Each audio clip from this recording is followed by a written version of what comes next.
Ya, Assalamualaikum warahmatullahi wabarakatuh. Apa kabar semua?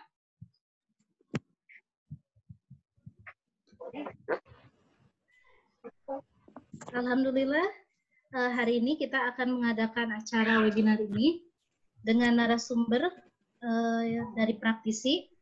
Terima kasih juga Pak Afandi sudah hadir.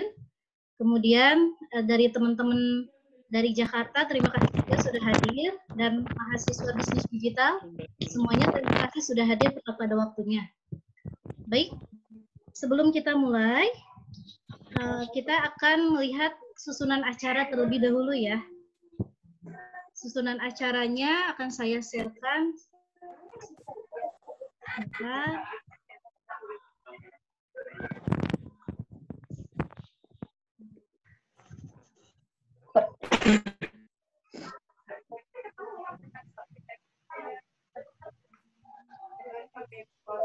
Nah, jadi tema kita kali ini yaitu penerapan Agile Methodology and Framework Scrum dalam bisnis IT. Hari ini tanggal 11 Mei tahun 2020. Susunan acara yang akan kita lakukan pada hari ini, yang pertama adalah pembukaan, yang kedua adalah sambutan dari Ketua Program Studi Bisnis Digital, yang ketiga pembacaan tata tertib, kemudian yang keempat pembacaan VT dari pembicara, dan yang kelima pemaparan materi yang akan disampaikan oleh pembicara. Dan yang terakhir adalah tanya jawab antara pembicara dengan peserta. Baik, kita akan mulai acara ini dengan membuka acara ini terlebih dahulu dengan bacaan bismillah bersama-sama. Bismillahirrahmanirrahim. Acara webinar hari ini kita akan mulai. Kemudian seharusnya kan ini ada sambutan, tetapi karena Ketua Program Studi Bisnis Digital saat ini sedang berhalangan karena ada rapat dadakan, sehingga kita akan lanjut saja dulu ke tata tertib. Tata tertib dari acara ini yang pertama adalah selama materi disampaikan, peserta dimohon untuk menonaktifkan mikrofon. Jadi yang aktif di sini hanya moderator, kemudian pembicara. Kemudian yang kedua, peserta diperkenankan memberikan pertanyaan, dan pertanyaannya itu dapat disampaikan melalui chat ataupun langsung dengan menekan tombol angkat tangan. Jadi kalau misal peserta ingin bertanya, kalian bisa langsung menulis pertanyaan tersebut di chat room, kemudian bisa juga langsung dengan mengangkat tangan. Kemudian yang terakhir, peserta dimohon mengisi form evaluasi yang sudah disiapkan. Jadi nanti akan saya share-kan form evaluasi di situ. Isinya evaluasi terkait pematerian hari ini. Jadi itu tata tertib yang akan kita lakukan. Kemudian acara selanjutnya yaitu pembacaan VT pembicara. Oke. Nah, di sini kita sudah hadir. Di sini terima kasih Pak Afandi. Ya, terima kasih telah Ibu. hadir dan menyempatkan waktunya di selama ini kan sibuk banget nih, susah banget dihubungi ya. Ini pas ada momennya, alhamdulillah bisa hadir saat ini. Pak Afandi lahir di Jakarta tanggal 14 Desember tahun 1979 dengan pendidikannya yaitu teknologi pertanian, kemudian dan beliau sangat berpengalaman di bidang proyek manajer, kemudian di sini bisa dilihat ya banyak sekali pengalaman-pengalaman beliau. Nah, jadi di sini juga beliau merupakan salah satu mentor saya waktu saya kerja di Jakarta. Jadi sudah tidak diragukan lagi ya Pak Afandi, Pak ya. Mudah-mudahan Bapak di sini mau berbagi ilmu. Terima kasih juga sudah berkenan hadir.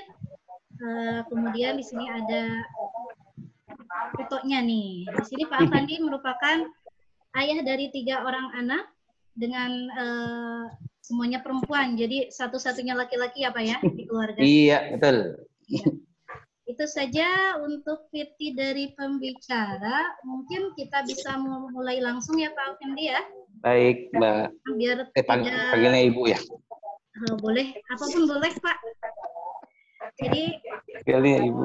Ya, peserta mohon terutama mahasiswa bisnis digital mohon dapat menyimak apa yang akan disampaikan oleh pembicara karena beliau sangat kompeten dan sudah tersertifikasi sehingga kalian bisa menggali ilmu lebih dalam dari beliau. Oke, kita langsung aja sambut Pak Afandi. Silakan Pak. Baik. Assalamualaikum warahmatullahi wabarakatuh. Waalaikumsalam warahmatullahi wabarakatuh. Salam sejahtera untuk kita semua. Sebelumnya saya terima kasih kepada Ibu Sarah dengan mahasiswa-mahasiswa yang ada di UPI yang sudah mengundang saya untuk sharing lah. Kalau saya bilang saya sharing ilmu apa yang sudah saya dapatkan dan ya mudah-mudahan nanti bisa berkenan dan kalau memang ada pertanyaan oke. Saya lebih open untuk membuka banyak pertanyaan karena ilmu untuk agile metodologi ini teman-teman semua adalah ilmu praktis. Kenapa? Kalau kita bicara guideline-nya, kalau teman-teman kan ada yang namanya PMP, ada yang namanya Scrum Master. Scrum ini tuh cuman hanya 20-40 halaman saja panduannya. Nah, sisanya itu adalah praktis. Nah, makanya nanti saya ingin apa yang sudah saya tahu lebih dahulu, saya kasih ke teman-teman semua, terus nantinya kita bisa sharing apa yang sudah teman-teman bisa nanti lakukan khususnya di dunia industri. Oke, saya langsung aja. Oke, jadi Bu Sarah, jadi waktu saya untuk presentasi ini kalau tadi sesuai schedule 30 menit untuk presentasinya, terus nanti kita bisa tanya jawab atau nanti kita bisa atau saya presentasi dulu baru selesai itu baru tanya jawab gitu ya Mbak Sarah ya? Iya Pak, jadi presentasi dulu kurang lebih setengah jam, kemudian bisa lanjut tanya jawab. Oke. Baik, saya akan share screen ya teman-teman. Saya akan coba lihat dulu. Sebentar. Oke. Ya. Oke, baik. Assalamualaikum warahmatullahi wabarakatuh. Saya akan mulai presentasi saya. Untuk judul yang sudah diberikan oleh Bu Sarah dan tim. Jadi saya lebih menekankan pada implementasi dari agile metodologi dan framework Scrum pada bisnis IT. Nah, jadi untuk judul ini, jadi kenapa saya mengambil topik judul ini? Karena saya kurang lebih alhamdulillah kalau di tahun 2020 ini kurang lebih saya menekuni dunia IT ini kurang lebih dari tahun 2003. Ya, kurang lebih sudah di atas 13 tahun saya menekuni bidang ini. Dan sebagai experience saya, jadi saya dulu kuliah sama dengan Bu Sarah, saya di teknik pertanian, tapi saya ambil untuk program sub program studinya itu adalah Information Management System buat agriculture. Nah, jadi saya lebih banyak mengembangkan sistem informatika yang berhubungan dengan pertanian. Kemudian di tahun kemarin, karena memang Scrum ini begitu menggoda ya teman-teman, jadi saya mengambil certified untuk profesional Scrum Master.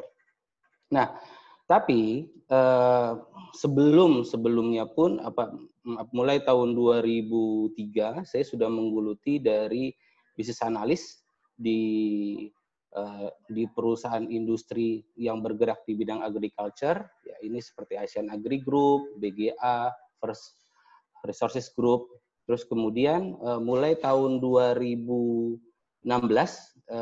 saya masuk ke dunia konsultan, teman-teman. Ya, saya juga pernah di-hire untuk Telkom untuk integrating dalam artian kita membuat suatu sistem berbasis .NET yang kita integrasikan dengan SAP application. Nah, di situ kemarin saya menjadi lead untuk bisnis prosesnya dan proses implementasinya. Nah, terus kemudian setelah saya dari Telkom, saya masuk ke FPT Software. Nah, jadi FPT Software ini adalah salah satu grup perusahaan yang headquarter-nya di Vietnam. Oke, saya akan coba sharing sedikit apa itu FPT Software, supaya teman-teman tahu, supaya lebih ini. Oke, sebentar.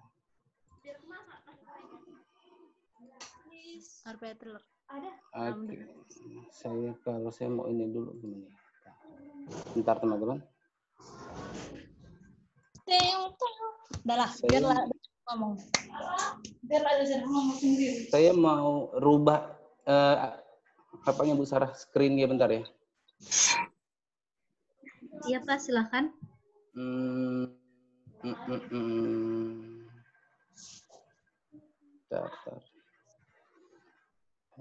Sebentar. Oke, sebentar. New share, sebentar. Oke, ini. Oke. Ini Bu Sarah sudah lihat tentang PT FPT Indonesia? Sudah ada, Pak. Oke. Baik, teman-teman semua, jadi ini salah satu, saya akan bicara, saya akan introduce sedikit, introduce tentang FPT Software Indonesia. Jadi, FPT Software Indonesia ini adalah perusahaan yang bergerak di bidang IT service. Oke. Nah, jadi perusahaan ini salah satu perusahaan MNC, multinational company yang berdiri tahun 1988 di Vietnam, dan sampai saat ini kita sudah mengintroduce beberapa aspek divisi untuk khususnya di bidang IT. Nah, mulai dari tahun 90 itu ada IT Core, sampai kita establish FPT Software, terus kemudian ada berhubungan dengan education-nya juga, kita ada FPT University dan lain sebagainya. Dan concern kami di Indonesia itu lebih sebagai digital transformation leader dan leader for cloud and IoT. Oke. Nah, jadi kalau secara konsep, saya terangin aja. Jadi largest ICT group in Southeast Asia. Kita punya kurang lebih 33.000 karyawan di seluruh dunia. Kita di sini kalau secara revenue itu APAC itu Asia Pacific kita ada 31%, 31%, and the others, but the most highly in Japan, 43%. This is the FPT Software regional revenue. Jadi kita juga apa teknologi yang kita terapkan untuk perusahaan kita ini, sini ada teknologi, di sini ada telecommunication dan juga ada education. Dan based on kita, head of quarter kita itu ada di Vietnam. Oke, jadi kita punya FPT University juga yang ada di sana. Nah, jadi ini sebagai masukan juga ke teman-teman semua, apalagi teman-teman nantinya akan masuk ke dunia pekerjaan, mungkin salah satu perusahaan atau salah satu company yang bisa menjadi daya tarik teman-teman semua untuk bisa mencari pengalaman dan lain sebagainya. Ini bisa jadi salah satu penekanan di sana. Oke, jadi FPT sendiri kita punya di Asia Pasifik, punya di East Asia, punya juga di US, dan ada juga di Europe. Dan saya ada di FPT Software Indonesia. Dan headquarter kami itu di bawah FPT Software Malaysia. Nah, jadi apa yang kami lakukan di Indonesia? Nah, kami juga partnership sama Microsoft dan juga AWS. Oke. Dan selebihnya kami juga punya bisnis partner dengan Oracle, SAP, Siemens, Predict, lalu Airbus dan IBM. Nah, fokus kami di Indonesia itu lebih kepada apps, dan kemudian kami juga kami lebih ke software dan offshore application. Nah, untuk solusinya sendiri di Indonesia, kami juga sudah beberapa aplikasi yang sudah kami terapkan di berbagai perusahaan yang ada di Indonesia. Nah, karyawan kita di Indonesia itu baru kurang lebih 50 orang. Oke, cuman kami tersebar karena di FPT sendiri bukan klien kami itu rata-rata kami bisa melakukan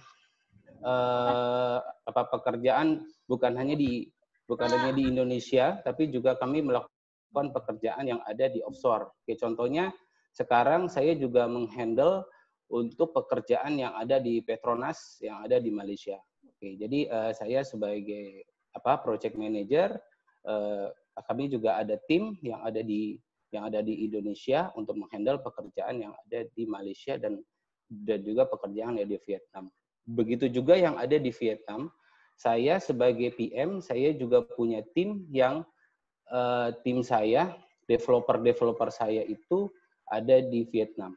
Nah, kita semua terhubung dengan software aplikasi yang namanya Jira. Nah, jadi dengan revolusi 4.0 sekarang ini teman-teman semua, apalagi di bisnis digital, jadi dunia itu semua hanya ada di laptop teman-teman semua. Oke, apalagi kalau kita bicara digital marketing. Oke, jadi pekerjaan itu kalau WFA itu memang sudah biasa WFA gitu. Ya, jadi pun klien kami dari India misalnya, ya sudah, kami hanya berbicara melalui laptop dan sebagainya gitu, seperti itu. Dan semua yang kami buat biarpun di rumah itu terukur teman-teman semua. Nah, itu makanya saya bicara gimana konsep agile yang nanti di bawah framework Scrum itu di kita itu memang sudah dijalankan. Nah, ini sebenarnya yang akan jadi patokan nanti. Oke, kenapa saya bisa bicara Scrum itu seperti ini. Ya, ini salah satu aplikasi yang kita buat untuk dunia. Dan ini dan aplikasi ini sudah banyak diterapkan ke perusahaan-perusahaan besar yang ada di dunia. Dan untuk di Indonesia, customer kita itu lebih banyak perusahaan dari luar seperti Suzuki, Commonwealth Bank, PNG, Unilever, Hino, CTC, Itochu. Kalau teman-teman tahu, Itochu itu one of the biggest Japanese company in Indonesia. They have 23 sub company or something that join with us. Something like that. Ini salah satu introducing dari company kita, FPT Software Indonesia. Oke, jadi nanti mungkin teman-teman punya informasi bukan hanya Telkom. Oke, kalau dari luar negeri itu juga sudah mulai masuk ke Indonesia, teman-teman semua. Oke, jadi sekarang persaingan kita itu relatif, kalau di dunia IT ini relatif bebas. Oke, jadi dunia berhubungan dengan IT ini, kita bisa pilih yang mana yang kita suka. Oke, bukan hanya kita harus masuk ke Telkom atau perusahaan locally gitu, tapi kita bisa masuk ke perusahaan MNC yang hanya kita duduk di dalam rumah, kita bisa di hire sama dia. Itu yang jadi penekanan saya, supaya teman-teman semua di UPI bisa punya pengetahuan. Oh, kalau kalian punya skill, oke, kalian punya knowledge, kita bisa hire kalian untuk bergabung di perusahaan-perusahaan yang besar seperti FPT, kemudian Ramco, whatever. Nanti banyak perusahaan-perusahaan yang sifatnya IT yang sudah bisa yang mulai mengembangkan sayapnya di Indonesia. Karena Indonesia ini merupakan salah satu first priority untuk Asia Pasifik, gitu. Karena pangsa pasarnya sangat tinggi dan aplikasinya masih sedikit yang digunakan di. Itu yang saya sampaikan untuk pendahuluan. Oke, mungkin saya akan lanjut ke sharing screen yang kedua. Ya, begitu ya Bu Sarah. Halo, Bu Sarah. Itu untuk introducing saya. Iya, Pak. Salah Oke. Pak. Oke, kita lanjut ya. Ya. Oke, jadi saya sendiri sudah bekerja di berbagai perusahaan, kurang lebih di atas 13 tahun. Ini perusahaan-perusahaan yang pernah saya masuki. Ya, salah satunya kami juga ya pernah sama-sama profesional dengan Bu Sarah di salah satu perusahaan yang ada di Indonesia. Oke, seperti itu. Oke. Nah, kemudian saya akan lanjut ke topik kita kali ini. Kenapa kita memakai agile metodologi untuk meng-create atau membentuk atau mendevelop suatu IT application? Teman-teman, dunia kita sekarang ini sudah berubah ya, dari manual yang konservatif ya menurut saya, kita sudah masuk ke dunia digital yang peranannya sangat tinggi. Ini teman-teman kalau ngelihat di sini teman-teman, dulu kalau saya masuk ke dunia perusahaan, yang saya idam-idamkan itu bisa bekerja di perusahaan yang besar. Sekarang kita contohkan saja perusahaan besar yang sudah mulai akhirnya tergerus dengan sistem digital. Oke. Nah, ini kalau perusahaan besar teman-teman. Oke, dulu kalau kita bicaranya Matahari, terus kalau kita bicaranya Ramayana, itu kalau perusahaan yang yang berhubungan dengan retail ya teman-teman. Ini perusahaannya besar. Nah, perusahaan besar ini akan memakan perusahaan-perusahaan yang kecil nantinya. Mungkin supermarket kecil nanti termakan. Tapi kalau sekarang enggak. Ya, kalau sekarang enggak demikian. Perusahaan seperti Matahari, Ramayana, orang tidak akan mau beli lagi itu yang secara offline gitu. Jadi semua orang sekarang itu akan mencoba untuk membeli sesuatu itu dengan online. Gitu. Yang paling dahsyat itu peranannya dari mulai startup dan dia bisa memakan perusahaan yang besar apa teman-teman? Gojek. Ya, teman-teman tahu Gojek ya? Ya, dulu ya kalau kita bisa ya dibuat oleh Pak Menteri Pendidikan sekarang itu ya mungkin hanya kecil gitu. Bluebird waktu zaman itu udah besarnya minta ampun teman-teman. Ya bukan hanya di Jakarta, di seluruh kota provinsi di Indonesia itu sudah ada Bluebird Group. Tapi masuk Gojek dengan berbagai macam aplikasi yang ada, akhirnya lambat tahun Bluebird sudah bisa termakan secara segmen konsumentasinya. Dan Bluebird sudah mulai juga untuk bersifat aplikasi gitu. Tapi aplikasi yang dia buat itu tidak sanggup untuk menahan laju dari Gojek dan kawan-kawannya. Itu yang saya bilang peranan IT, peranan aplikasi di dunia digital sekarang ini sangat-sangat penting dan sudah merajailah kalau seperti itu. Dan teman-teman yang ada di UPI khususnya di jurusan digital marketing ini ya pilihannya tepat menurut saya nanti untuk bisa berkecimpung di dunia IT pada umumnya di Indonesia nanti setelah kalian lulus. Mungkin seperti itu. Nah, jadi kalau saya bertanya kenapa harus pakai agile, teman-teman? Nah, saya tidak di sini banyak ya. Saya juga sudah kasih nanti ke Bu Sarah presentasi saya. Oke, nanti bisa teman-teman baca gitu. Jadi karena waktu saya singkat, saya akan ambil poin-poinnya saja. Contoh, di sini ada 2 ya. Di sini ada key benefit, di sini ada keuntungan, dan juga di sini ada challenge, di sini ada opportunity.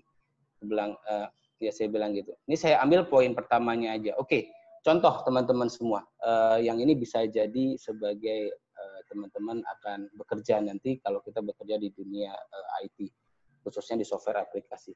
Accelerate time to market. Jadi bagaimana suatu aplikasi yang kita buat itu teman-teman, semua itu bisa cepat, itu bisa rilis ke masyarakat, itu bisa dipakai oleh users seperti itu. Contoh yang banyak kita pakai sekarang, yang bisa cepat dipakai itu contohnya apa? Yang sudah masuk ke masyarakat itu contohnya IG, Instagram. Dulu Instagram itu kenapa dia cepat tapi dia berimprovisasi itu kenapa gitu? Karena dulu pertama kali Instagram itu dibuat itu kan hanya bisa untuk upload foto, ya. Itu kan Instagram tuh pertama kali hanya bisa upload foto. Terus kemudian dikembangkan lagi dia bisa upload video. Oke, terus kemudian lagi bisalah dulu ada namanya Snapchat. Ya, Snapchat bisalah dia pakai namanya figur stories yang sekarang sudah ada di IG. Terus IG nggak mau kalah nih sama WhatsApp. Oke, dia juga punya namanya DM, direct message. Terus ada lagi namanya sekarang yang paling terakhir live streaming. Dan pertanyaannya teman-teman, apakah itu dibuat sekali jadi? Enggak. Dia tidak akan membuat itu sekali jadi. Tetapi dia buat pertama, misalnya contoh bisa ngeliatin gambar yang ada filternya itu tuh hanya pertama kali aja, tapi dia sudah sounding ke masyarakat gitu, dia sudah rilis, dia sudah bisa rilis aplikasinya ke masyarakat. Nah, biasanya teman-teman, kalau kita tidak, ini pengalaman saya 13 tahun di dunia IT, kalau kita ingin membangun software, pasti yang paling pertama kali kita pikirkan itu bisnis prosesnya. Itu bisnis prosesnya bisa lama. Bisa 6 bulan hanya berhubungan dengan bisnis proses. Tapi kalau dengan agile teman-teman, sebulan itu kalau bisa kita sudah bisa rilis produknya. Itulah perbedaannya apabila kita menggunakan konsep yang lama, konsep waterfalls dengan kita menggunakan agile. Gitu. Nah mungkin teman-teman nanti ya mungkin Bu Sarah kasih saya apakah teman-teman di digital marketing ini sudah dapat belum dasar-dasar IT gitu ya, seperti software development lifecycle sudah dapat ya Bu Sarah ya? Oh, belum Pak. Kalau untuk belum ya? Iya. Oh belum. Nah jadi saya nanti akan kasih tahu juga gimana sih sebenarnya software itu dibuat dan kenapa agile ini bisa jadi salah satu sekarang jadi viral atau menjadi salah satu panduan dalam pembuatan industri software. Karena ya sekarang teman-teman bisa lihat perkembangan software itu luar biasa dan investasinya sangat mahal. Jadi dengan investasi yang sudah sangat mahal itu, bagaimana kita bisa membuat software secepat-cepatnya jadi dan bisa diterima oleh masyarakat. Nah, itu. Nah, makanya yang saya bilang, kenapa tadi ada key benefit-nya itu, tadi key benefit-nya itu accelerate time to market, dalam artian bagaimana software itu bisa dikonsumsi oleh masyarakat, bisa rilis lah. Kalau bahasa IT-nya, kapan kita bisa mendeploy dan kapan bisa merilis aplikasi itu ke masyarakat. Nah, seperti itu. Nah, kemudian yang paling utama itu adalah yang challenge-nya ya. Yang challenge yang saya alami itu adalah mindset and cultural change. Maksudnya, mindset itu pola pikir, teman-teman. Jadi, di dunia IT, apalagi kita berbicara adalah pembuatan aplikasi, itu sangat mahal, teman-teman ya. Kalau untuk membuat, karena saya adalah saya spesialis untuk pembuatan aplikasi yang namanya ERP. ERP itu adalah Enterprise Resource Planning. Enterprise itu artinya perusahaan, resource itu artinya sumber daya, planning itu ada perencanaan. Oke, jadi kalau ERP itu adalah software yang berhubungan dengan perencanaan perusahaan. Software itu kompleks, teman-teman. Itu ada yang namanya nanti berbagai modul ada di sana.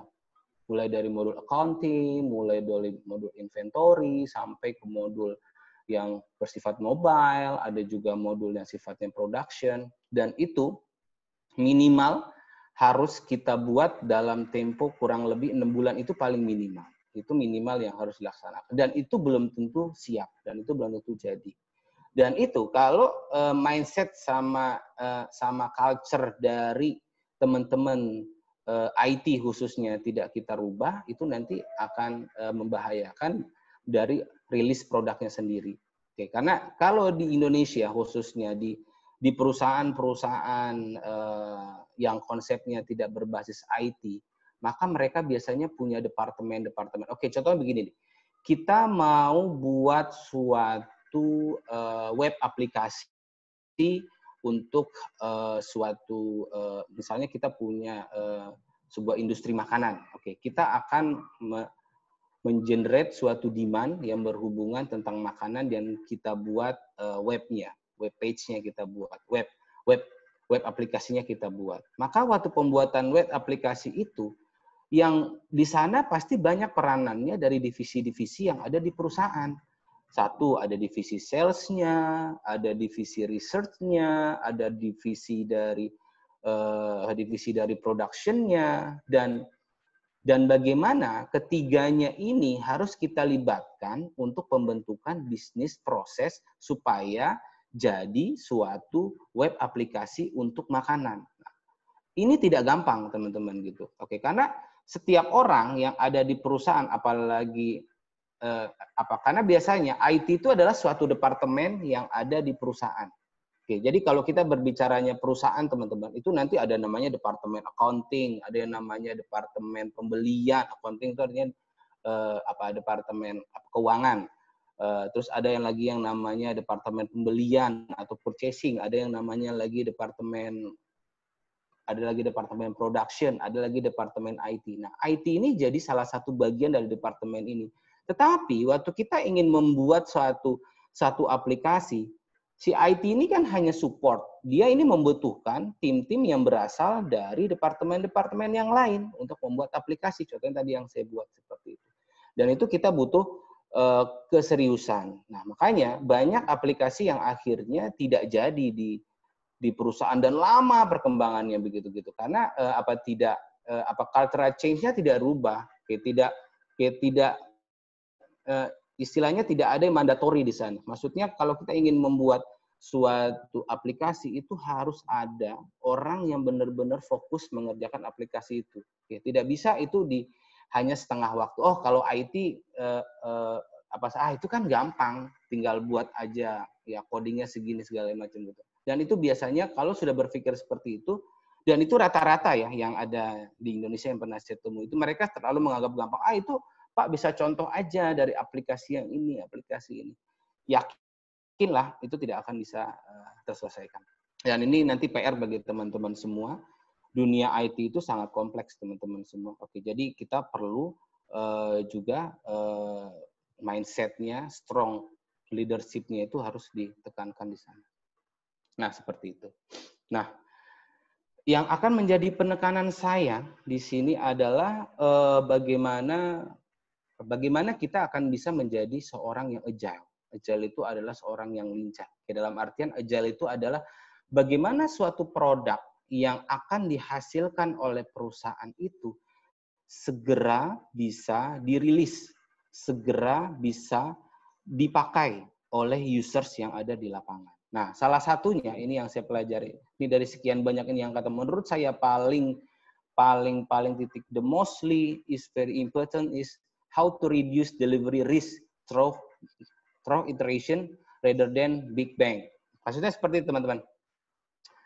Bagaimana kita harus mengurangi, Mengurangi artinya adalah bagaimana suatu produk yang membutuhkan Big Bang itu artinya membutuhkan suatu proses yang besar, itu dapat kita segmented, itu dapat kita parsialkan, itu dapat kita pisahkan membentuk produk-produk yang kecil seperti itu. Oke, nanti keterangannya akan ada sesudah ini.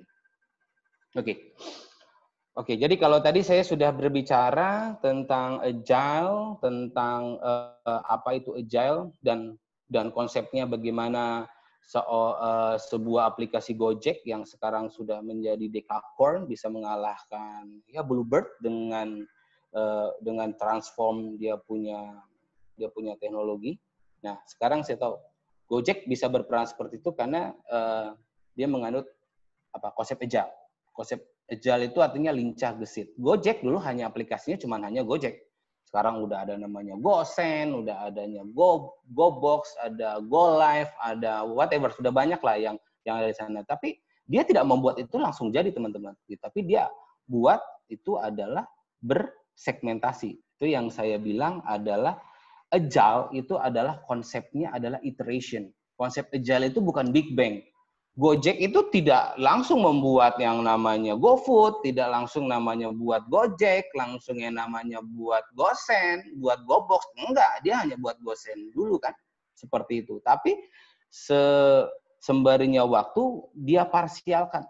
Apa aja yang mau kita masukkan. Nah, itulah yang sebenarnya di dunia industri, khususnya di IT, proses agile ini diperlukan. Oke, jadi bagaimana suatu produk itu bisa lebih cepat bisa dirilis ke masyarakat seperti itu.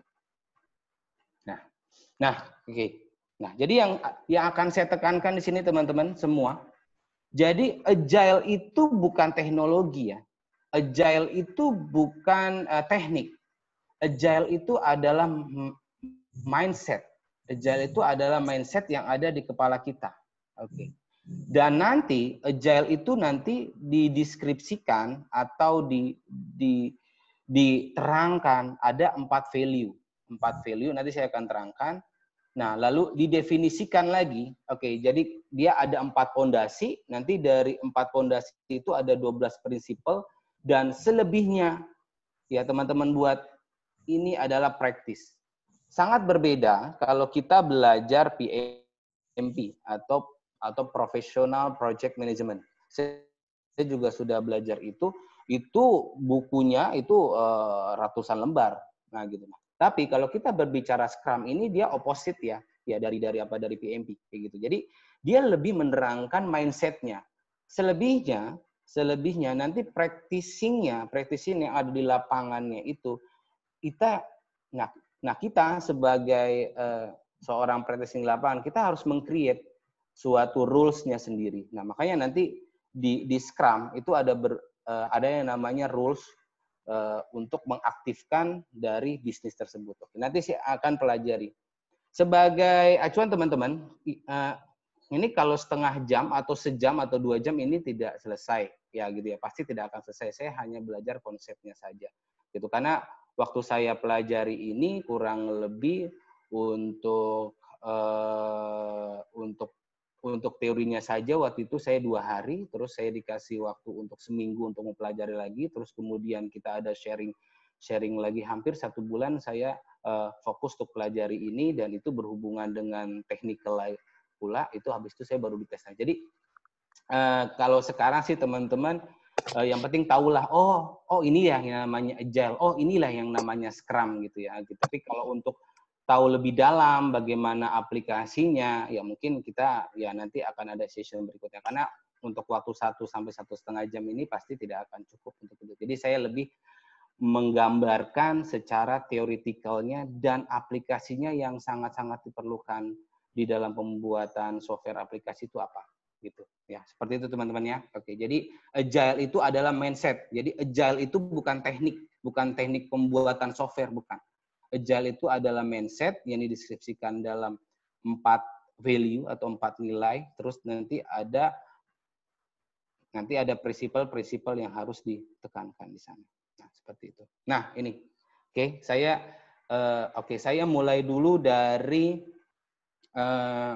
konsepnya saya akan mulai dulu dari agile value-nya.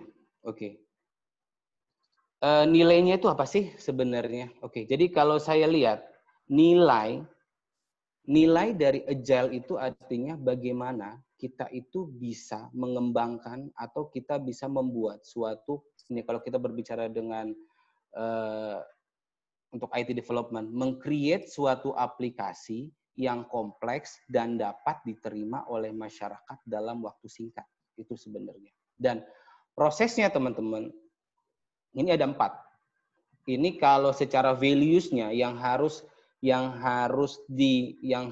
dipahami oleh teman-teman apabila kita ingin membuat apapun itu bentuknya, bukan hanya aplikasi software. Ini juga kemarin waktu saya training sama manajer yang berasal dari dunia makanan. Kayak ada dari kemarin ada Kalbe, ada dari Kalbe Nutri, itu ada dari Kalbe Food, terus juga ada dari Nestle. Nah, jadi bagaimana suatu produksi itu bisa efisien dengan menerapkan konsep agile. Tetapi kalau di dunia-dunia selain IT memang terlihat masih agak kaku, tapi kalau di IT ini sangat bisa untuk diterapkan. Contohnya apa teman-teman? Ini kalau saya lihat, kita harus di dunia agile ini, kita harus menerapkan 4 hal. Yang pertama adalah inti dari 4 ini, dari individual interaction, working software, customer collaboration, sama responding to change. Artinya adalah orang yang berkontribut di dalam pembuatan software itu harus dalam satu tim. Harus dalam satu tim dan mempunyai suatu tempat yang khusus dan mempunyai rules yang khusus dan mempunyai tempat yang khusus sehingga semua yang ingin dibuat oleh suatu sistem itu dapat terpenuhi. Contoh, individual. Nah, biasanya teman-teman, waktu kita membuat aplikasi itu, tempatnya beda-beda teman-teman. Ada si A, ada si B, ada si C. Si A nanti buatnya aplikasinya yang ini ya, yang si B buat yang ini ya, si C buat yang ini ya. Nanti waktu digabung teman-teman, nanti hasilnya pasti nggak dapat. Saya sudah mengalami itu teman-teman. Jadi kalau saya punya developer, teman-teman tahu developer, misalnya saya punya developer, saya cuma kasih tahu, si A ngerjainnya buat form login ya, si A buat form registrasi ya, si C buat proses ya, si D buat proses ya. Sudah saya semua, saya gabung. Saya butuh 1 bulan lagi untuk mengintegrasi hasil pekerjaan mereka. Itu yang saya bilang, tidak ada yang namanya interaksinya. Yang mereka tuh hanya berbicaranya melalui proses. Dan itu yang terjadi sampai sekarang. Dan itu kenapa banyak startup yang kalau duitnya tidak menghuni, pasti fail, pasti bangkrut untuk membuat aplikasi seperti itu. Nah, yang kemudian adalah working software. Working software itu biasanya teman-teman, kalau kita berbicaranya pembuatan software, itu dokumentasinya besar, banyak dokumentasinya. Kenapa? Contoh itu kalau nah, jadi kalau kita berbicara software itu, karena kita berbicaranya adalah algoritma berpikir ya teman-teman. Itu nanti dia ada rumus yang akan dibuat itu banyak. Nah, jadi biasanya kita itu nanti ada namanya linknya. Linknya itu ada hubungan dari satu screen ke screen lain. Itu kan ada hubungan, ada konsepnya. Nah, yang konsep itu tuh harus benar-benar fokus. Bukan fokus menurut saya, itu harus benar-benar benar waktu pembuatan dokumentasinya. Kalau linknya salah, nanti contoh deh. Teman-teman kalau lihat pernah lihat Google Form kan? Kalau ya teman-teman ya lihat Google Form itu misalnya kan isi A, isi B, isi C, isi D, isi E. Dan itu kan dia itu kalau bahasa IT-nya itu namanya dia independensi. Dia itu berdiri sendiri, independensi, maksudnya dia itu berdiri sendiri, antar field dia berdiri sendiri. Tapi kalau kita buat namanya dependensi, misalnya kita create namanya Avandi. Nah, nanti waktu kita create namanya Avandi, nanti keluar tuh alamatnya di mana, tempat tanggal lahirnya di mana, segala macamnya di mana. Itu otomatis secara view itu akan keluar. Nah, itu adalah bagian dari comprehensive documentation. Nah, itu biasanya itu sangat besar, teman-teman. Itu kalau dari satu screen. Kalau kita punya 100 screen, nah seperti itulah yang biasanya kita buat. Nah, terus juga berhubungan sama collaboration. Nah, biasanya kalau kita di dunia konsultan kayak saya kalau saya berbicaranya adalah si konsultan ingin membuat satu aplikasi, datang kepada FPT, Pak, saya ingin membuat suatu aplikasi yang berhubungan, contohlah tentang inventory pembukuan misalnya gitu, atau yang lazim deh ya kalau teman-teman tentang penjualan, nah, gitu. Nah, kalau penjualan itu lebih general. Oke, baik Pak, kan gitu. Nah, nanti kalau kita, nah biasanya waktu saya datang kemana, oke Pak, yang mau Bapak buat penjualan apa? Oke, Pak, saya mau buat penjualan makanan ya. Nanti penjualan makanan itu produk saya misalnya saya buat namanya contohnya makanan basah. Saya nanti misalnya punya somai, nanti saya misalnya punya risol segala macam. Nah, itu nama produknya. Oke, itu nama produknya. Nanti Pak waktu dia beli risol, nanti risolnya nanti pisahin lagi Pak. Dia ada risol yang kategori A, B, atau C, dan D, dan segala macamnya. Nah, nanti akan bisa dijual, nanti harga diskonnya sekian, Pak. Nah, itu yang namanya, biasanya itu yang namanya kontrak negotiation. Nah, biasanya kita waktu membuat itu, kita listkan teman-teman semua. Oke, kita listkan dulu semuanya. Tapi, ternyata nih, pas waktu dijual, ternyata, Pak, saya ada nambah loh, bukan hanya risol, saya ada nambah pastel. Nah, langsung si perusahaan pembuat bilang gini, wah Pak, nggak bisa Pak. Dulu kan Bapak bilang cuman risol doang sama somai. Nah, kalau ada pastel, ya kita nambah lagi dong Pak. Nah, itu tuh biasanya hal-hal seperti itu teman-teman, yang membuat software yang kita sebagai konsultan itu pasti nanti, biasanya itu nanti akan ada debatable dengan klien. Dan itu sudah biasa. Sampai sekarang pun saya sudah sering melakukan hal yang seperti itu. Nah, biasanya hal-hal yang seperti itu bisa kita hindari dengan namanya customer collaboration. Nah, nanti kalau dengan metodologi Scrum, kita akan libatkan yang namanya si customer itu ke dalam tim kita, sehingga apapun yang terjadi ini sudah hasil keputusan bersama, bukan hasil keputusan sepihak. Gitu. Karena nanti si customer langsung bilang, nggak bisa kita pakai lah Pak programnya. Kan nggak bisa. Kan saya ingin masukin pastel, nggak bisa misalnya seperti itu. Nah, yang nomor 4 itu tadi yang saya bilang, responding to change over following a plan. Biasanya kalau mengikuti konsep yang lama, kita itu pasti ada plan-nya. Oh, 1 bulan ya kita bahas tentang pembuatan bisnis develop kita buat untuk bagaimana dokumentasi pembuatan bisnisnya. Terus kemudian baru nanti kita buat softwarenya. Terus baru kemudian kita testing. Habis itu kita langsung lakukan go live itu. Nanti habis itu maintain. Nah, seperti itu. Nah, itu konsep yang harus teman-teman ya, kalau di digital marketing itu harus tahu kalau pembuatan software itu harus ada 4 ini.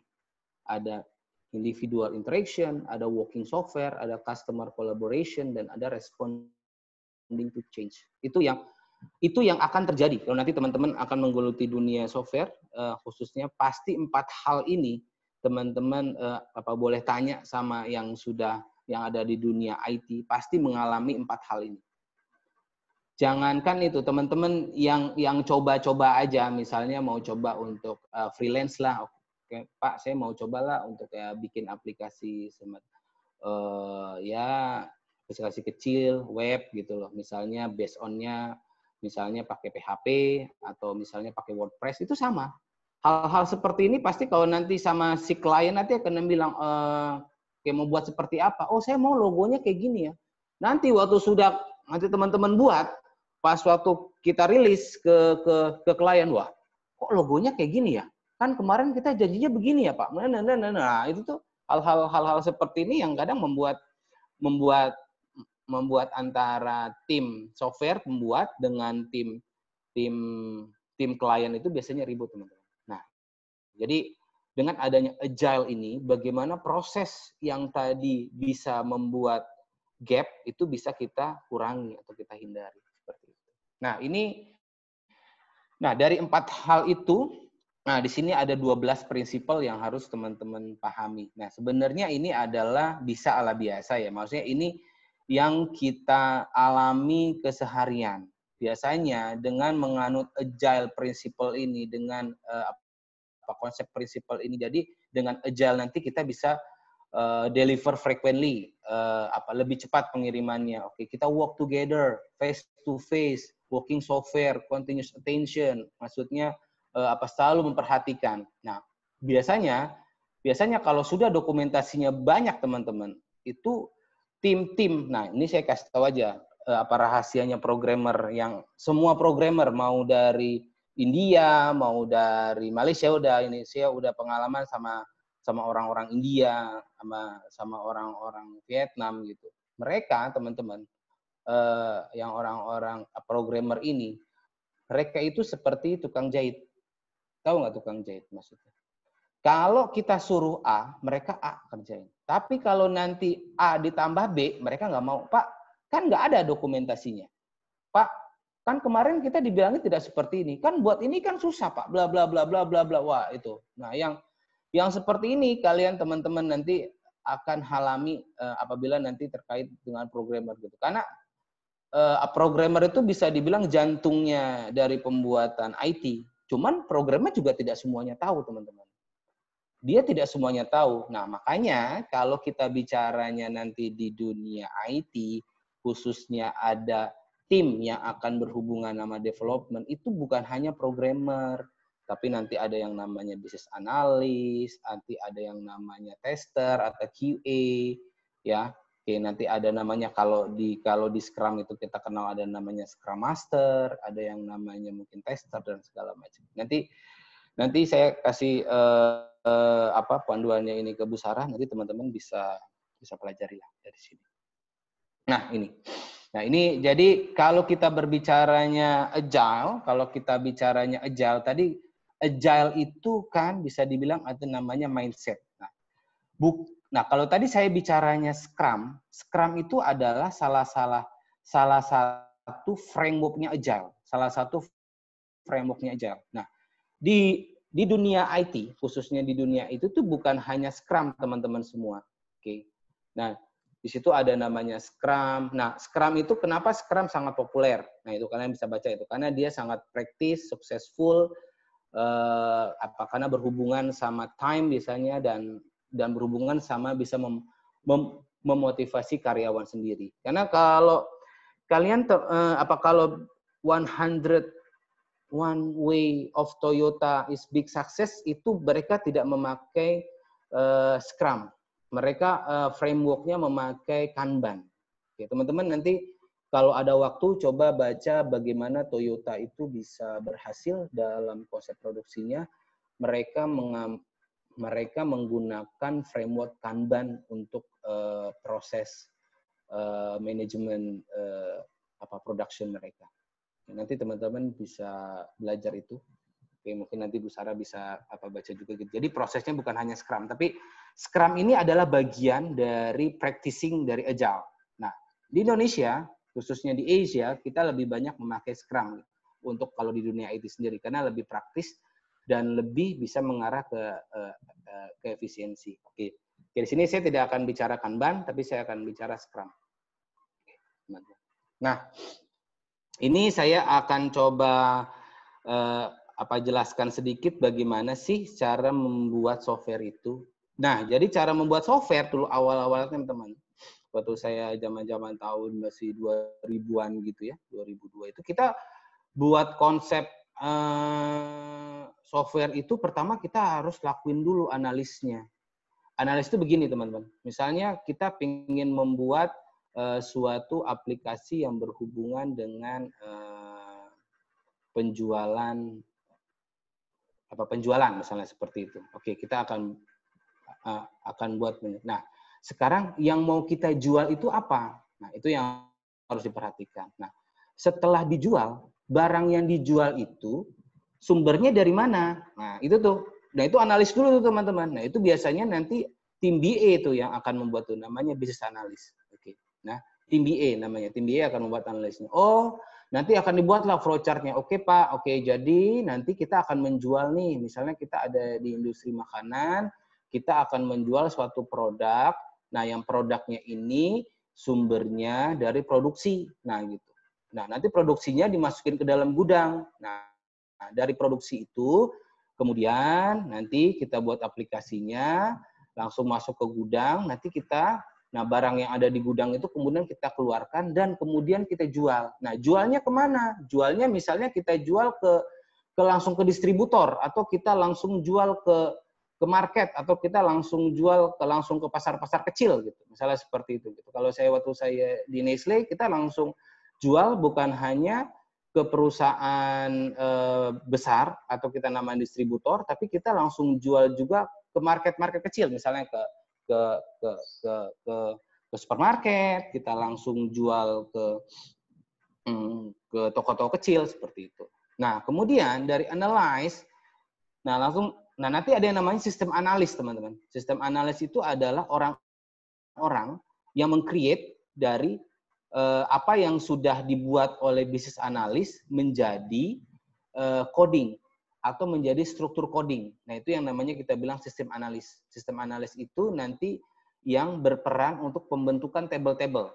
Table-table dari peruntukan apabila nanti, oke, Pak, kita punya produk ini, oke, nanti ada desainnya sendiri seperti ini. Nah, seperti kayak kita buat baju lah seperti itu. Nah, kalau kita buat baju kan nanti kita ada yang namanya, kita buat polanya dulu. Nanti kalau udah polanya siap, nanti boleh kita kasih ke tukang jahit. Nah, nanti implementasi ini, nah inilah tukang jahitnya, inilah developernya. Nah, disinilah developer itu berfungsi. Jadi, developer atau programmer itu bukanlah 90% yang bisa membuat sistem itu terjadi. Karena apabila analyze-nya sama desainnya salah, maka nanti teman-teman waktu pembuatannya diimplementasikannya pasti akan salah. Seperti itu. Nah, jadi nanti setelah diimplementasikan atau setelah dibuat ini, maksudnya di develop ya teman-teman oleh programmer. Nanti ada yang namanya prosesnya testing.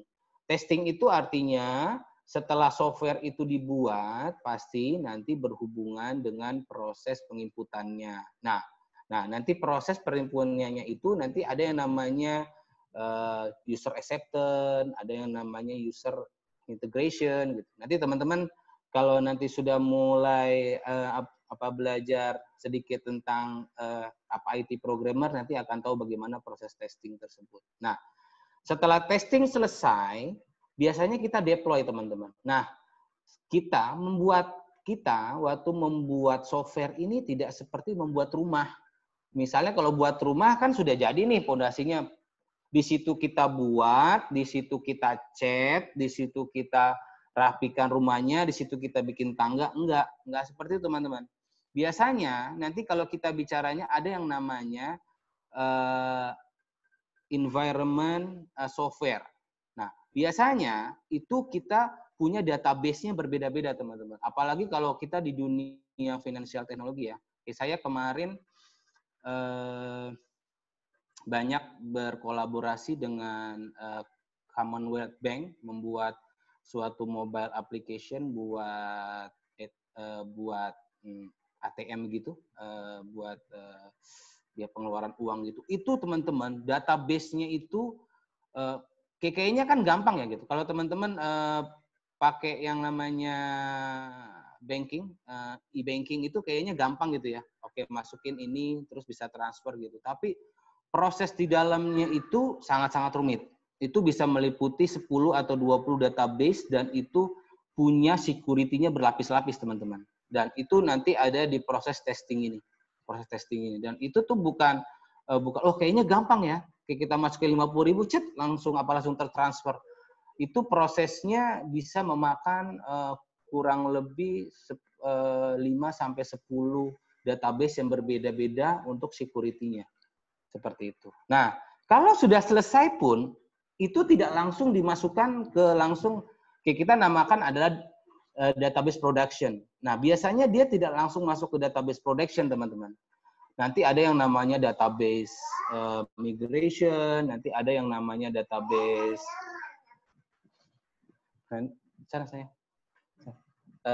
nanti ada yang namanya database migration, nanti ada yang namanya database production. Nah, seperti itu. Nah, setelah proses deployment itu selesai, baru nanti ada proses lagi yang namanya maintenance. Nah, maintenance ini adalah biasanya kita setelah proses selesai namanya software itu, biasanya kita 3 bulan itu kita harus warranty terhadap software itu. Itu sudah jalan atau tidak. Biasanya, teman-teman, data, kalau kita bicaranya big data analysis atau kita bicaranya adalah ERP, itu adalah penginputan data ke dalam sistem yang sifatnya masif atau bulking atau banyak. Biasanya waktu software kita testing itu 10 atau 20 data, itu nggak masalah. Tapi nanti kalau sudah ribuan data, puluhan ribu data, nah itu biasanya nanti punya kendala khusus untuk itu, teman-teman. Nah itu biasanya, nah kenapa dulu pakai proses waterfall seperti ini.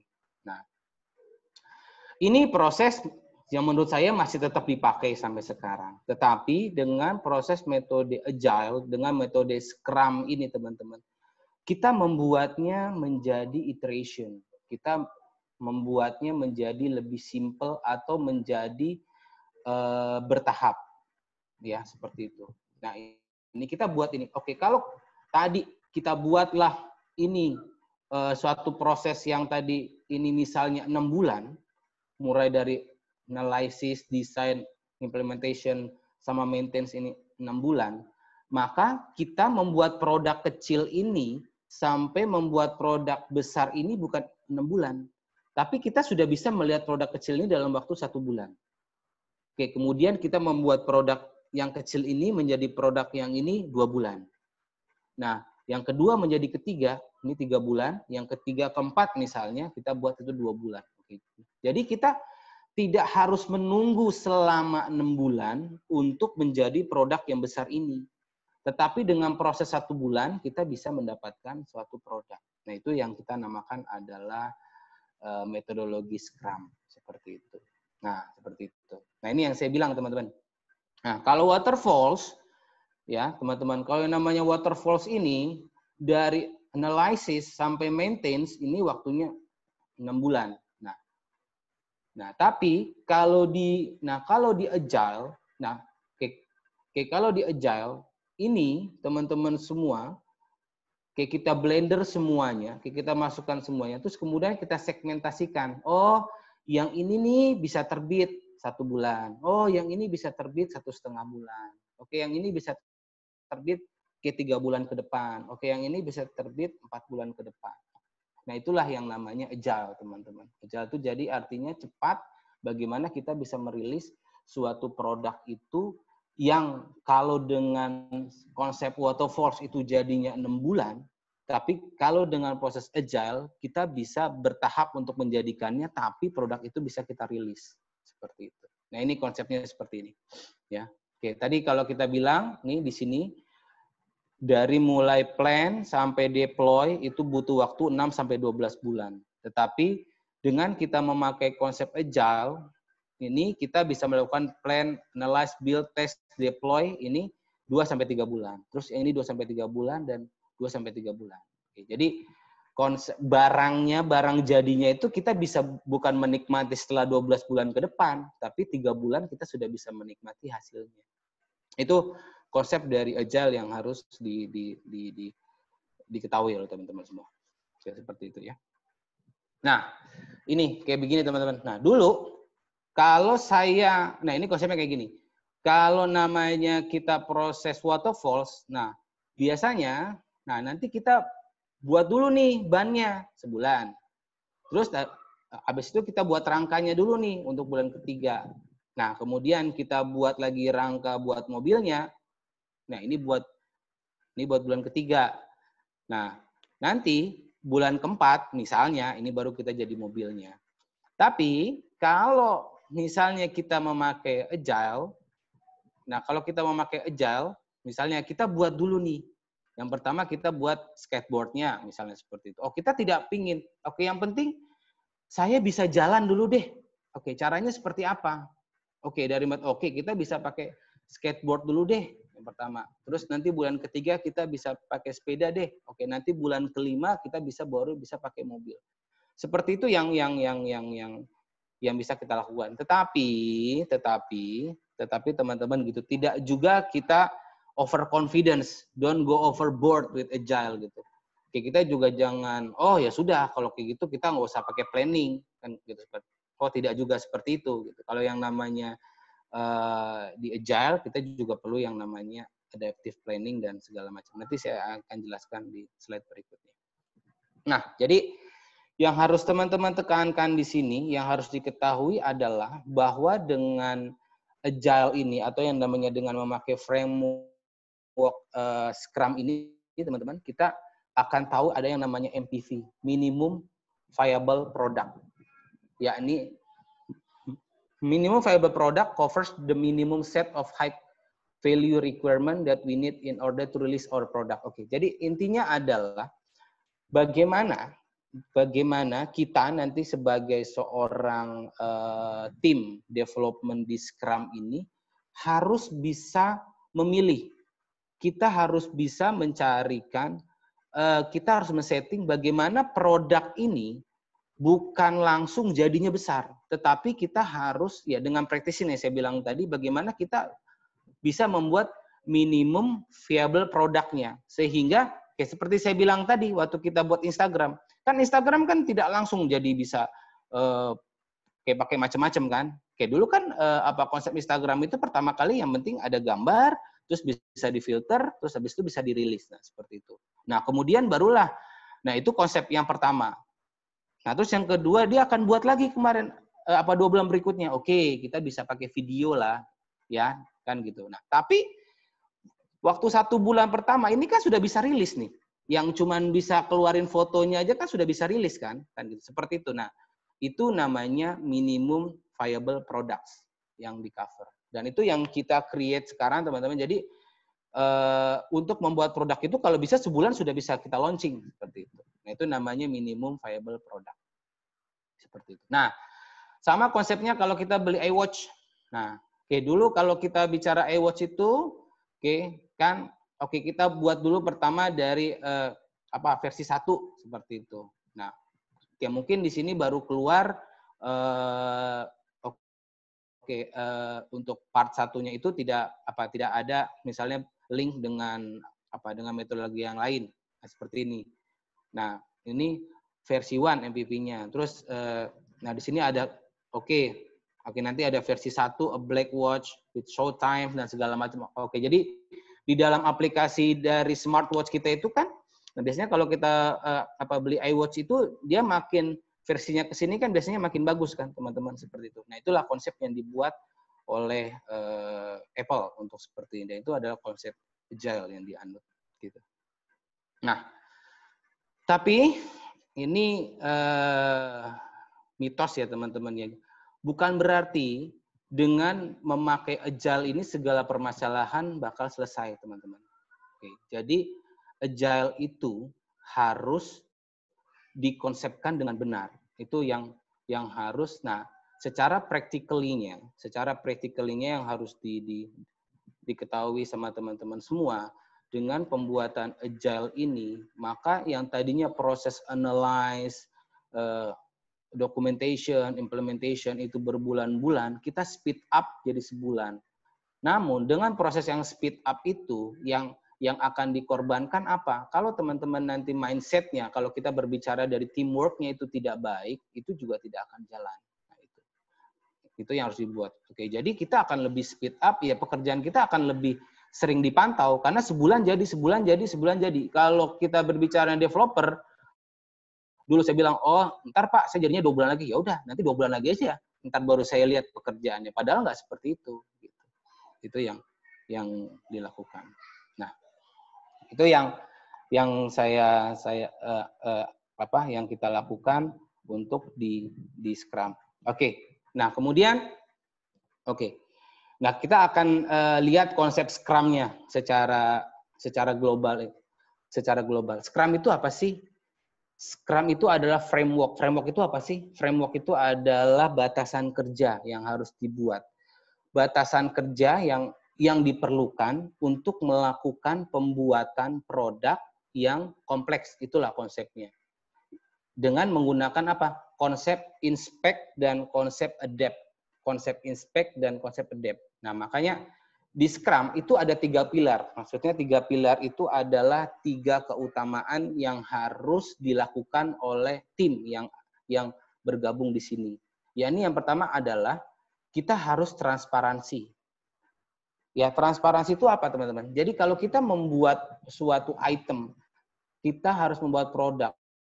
Itu produknya semua itu harus transparansi. Maksudnya kita harus bisa mengutarakan apa komponen dari hal yang harus kita buat. Bukan nanti di tengah jalan misalnya nih kita mau buat produk A, produk penjualan.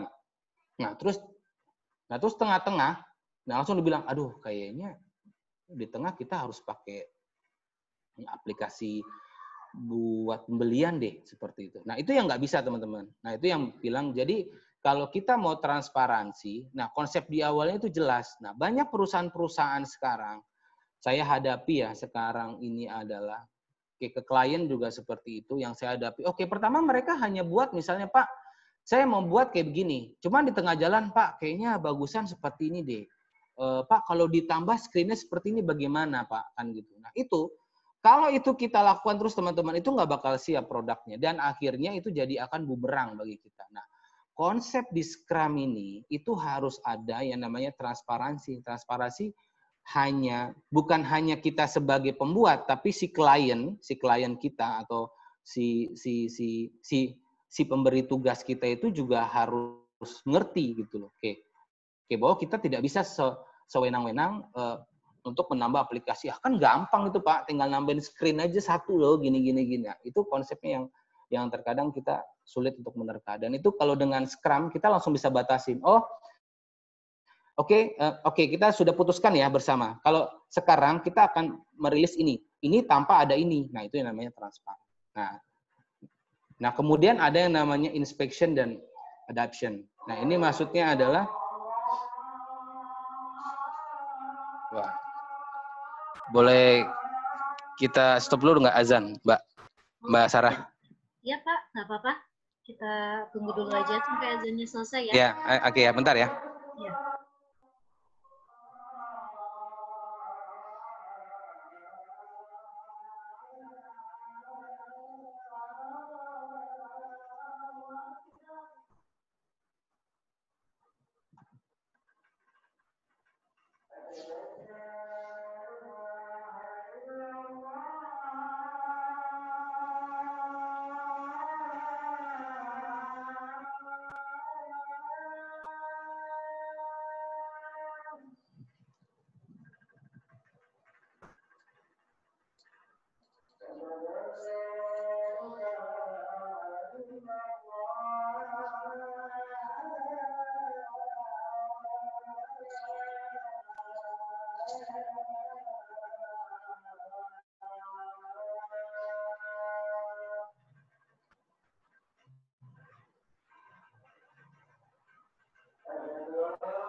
Oke, baik, kita lanjutin lagi teman-teman.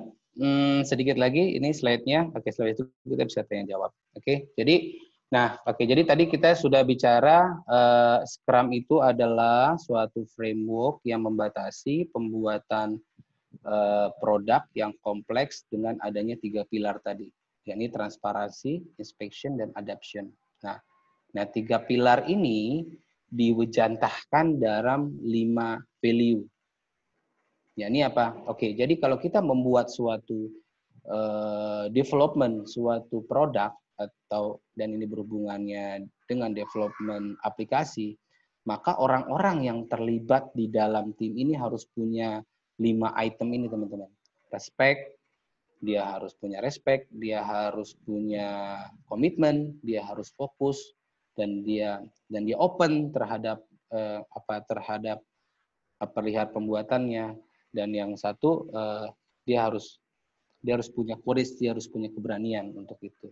Nah, mungkin nanti detailnya kalian nanti kita bisa sharing deh, karena ini teorinya aja. Nah, seperti ini. Oke, nanti ini kita. Nah, oke, jadi konsepnya teman-teman adalah seperti ini. Jadi kalau kita membuat suatu produk, membuat suatu aplikasi dengan memakai konsep Scrum Master, kita nanti yang paling penting, kita pasti punya sumber daya manusia di sana. Sumber daya manusia yang terlibat dalam pembuatan aplikasi menggunakan framework Scrum itu ada yang namanya nanti product owner, nanti ada yang namanya development team, nanti ada yang namanya Scrum Master. Saya sebagai Scrum Master misalnya gitu loh, saya itu bertugas itu untuk memanage seluruh tim yang ada di sini, teman-teman, semua. Nah, product owner ini adalah pengambil keputusan dari suatu sistem yang akan dibuat, seperti itu. Nah, biasanya nih contoh, ada pembuatan produk. Nah ini produknya nih, teman-teman. Nah, produk ini akan dibuat. Di sini ada yang namanya product owner yang bertugas di sana. Product owner ini mendapatkan input atau mendapatkan masukan dari stakeholder, mendapatkan masukan dari CEO, mendapatkan masukan dari CEO. Tapi CEO ini tidak mempunyai hak untuk melakukan perubahan terhadap produk yang dibuat. Yang bisa melakukan perubahan itu hanya product owner. Nah, itu konsepnya. Seperti itu yang harus dijalankan. Jadi kalau nanti saya dulu kalau kita akan membuat Scrum ini biasanya kita buat exercise-nya ya. Oke, biasanya kita buat nanti practicing-nya pakai apa gitu tuh. Nah, waktu saya ikut pelatihan ini biasanya kita buat praktek. Oh, nanti ada yang jadi product owner, ada yang jadi development team, ada yang jadi Scrum Master, seperti itu. Nah, kemudian dari produk yang dibuat ini nanti akan dilibatkan development team. Development team ini adalah orang yang berperan untuk pembuatan. Contoh, kalau saya jadi di dalam development team ini bukan hanya programmer, tapi orang yang berkontribusi pembuatan produk itu dari A sampai jadi. Contoh, kalau kita mau bikin produk penjualan, berarti yang terkait di dalamnya itu nanti ada orang yang paham tentang bagaimana konsep penjualan di perusahaan tersebut. Kemudian apa kaitan penjualan dengan yang lain-lain, misalnya seperti itu. Dan dia itu harus jago. Nah, dia harus buat bisnis dan dia nanti akan men-setting bisnisnya seperti apa. Terus kemudian nanti baru setelah bisnis itu dibuat, baru nanti tim programmer yang akan membuatin sistemnya. Seperti itu. Nah, itu konsepnya di situ. Nah, seorang Scrum Master itu akan melakukan memanage apakah yang dilakukan oleh product owner, apakah yang dilakukan oleh development team ini sudah benar atau tidak, seperti itu. Karena konsep di dalam Scrum ini kan kita ingin produknya itu rilis dengan cepat. Nah, jadi kalau nanti misalnya ada masukan, nah biasanya teman-teman di development team ini sering banyak bersinggungan. Oh, oh ini nggak bisa nih seperti ini, oh ini nggak bisa nih seperti ini. Nah, nanti yang mewadahi ini adalah seorang Scrum Master seperti itu. Nah, terus kemudian, dari konsep, nanti namanya adalah product backlog. Product backlog namanya teman-teman. Nah, nanti product backlog ini itu misalnya kita ingin membuat misalnya aplikasi penjualan. Nah, tapi aplikasi penjualan itu kan luas, kayak konsepnya seperti itu kan. Nah, samalah kayak kalau kita bicaranya Gojek. Oke, kita mau buat Gojek, nah di dalamnya ada GoSend, di dalamnya ada GoFood gitu seperti itu. Nah, kita harus pecah. Nah, kita harus split. Nah, split ada GoFood-nya, ada GoMassage-nya misalnya, ada GoLive-nya, ada segala macamnya. Itu yang namanya sprint planning. Nah, seperti itu. Oh, sprint planning ini berapa lama jadinya? Nah, ini namanya adalah sprint sprint planning ini misalnya, oke, kita mau buat namanya misalnya GoFood. Oke, GoFood itu kita buat dalam waktu, yang ada di GoFood itu bla bla bla bla bla bla segala macam seperti itu kan. Nah, dari GoFood ini nanti akan keluarlah suatu planning. Nah, yang planningnya ini akan dijalankan. Nah, dijalankannya itu biasanya ada tempo waktunya. Kalau Scrum itu biasanya 1 sampai 2 bulan gitu. Nah, kalau lebih dari 1-2 bulan, kita sebagai development team, nah itu kita harus mengkerucutkan lagi. Oke, gimana ya kita buat satu produk yang bisa 1 bulan langsung siap. Nah, bisa langsung kita rilis. Nah, seperti itu. Nah, konsep-konsep ini harus ada di development team. Nah, seorang Scrum Master ini dia nanti akan mewadahi hal itu supaya terjadi. Nah, jadi konsep ini teman-teman bisa dipakai bukan hanya di IT juga ya. Jadi konsep keseharian kita di dunia manajemen ini harusnya bisa kita gunakan. Nah, seperti itu. Nah, setiap hari yang sudah kita plankan, misalnya kita setujui, kita plankan selama 1 bulan. Nah, selama 1 bulan, biasanya kita nanti akan membuat planning itu di awal dengan di tengah. Gitu, seperti itu. Oke, misalnya kita ingin membuat suatu aplikasi untuk misalnya upload gambar, misalnya seperti itu. Oke, berarti saya nanti pertama kali yang muncul, screen gambarnya keluar dulu deh untuk minggu pertama seperti itu. Nah, itu nanti kita lihat tuh teman-teman. Nah, setiap hari biasanya nanti ya teman-teman, kita akan ada namanya daily stand up meeting atau yang namanya daily scrum. Oke, nanti daily scrum itu nanti kita libatkan nih. Nah, si Scrum Master ini akan memanggil seluruh development team. Nah, ditanya, kamu ngerjain apa kemarin? Terus yang susah apa? Terus apa solusinya? Nah, kalau memang di sini yang teman-teman ini merasa kesusahan, aduh, kayaknya waktu 1 bulan ini apa kemarin nih ada begini, wah kayaknya agak sulit. Nah, seperti itu. Nah, di sini kita nanti bisa melakukan perubahan dari konsep yang akan kita, misalnya kita mau upload gambar plus video. Oh, ternyata, wah kayaknya kalau 1 bulan ini kita hanya bisa upload gambar dulu deh. Ntar yang video nanti yang berikutnya. Nah, segala yang sudah diplankan di awal ternyata tidak bisa berubah, ini harus dikondisikan, di sini harus bisa difasilitasi oleh product owner. Nah, makanya yang saya bilang tadi, di Scrum ini keterlibatan seluruh tim kesehariannya itu sangat baik gitu maksudnya gitu.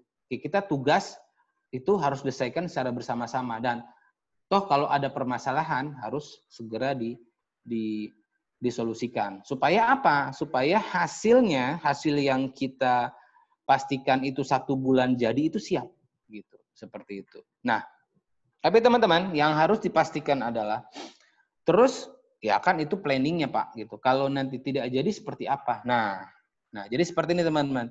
Kalau nanti 1 bulan yang sudah kita buat, oh ternyata nanti kita review teman-teman dalam waktu tempo 1 bulan ini. Nah kemudian kita review hasilnya.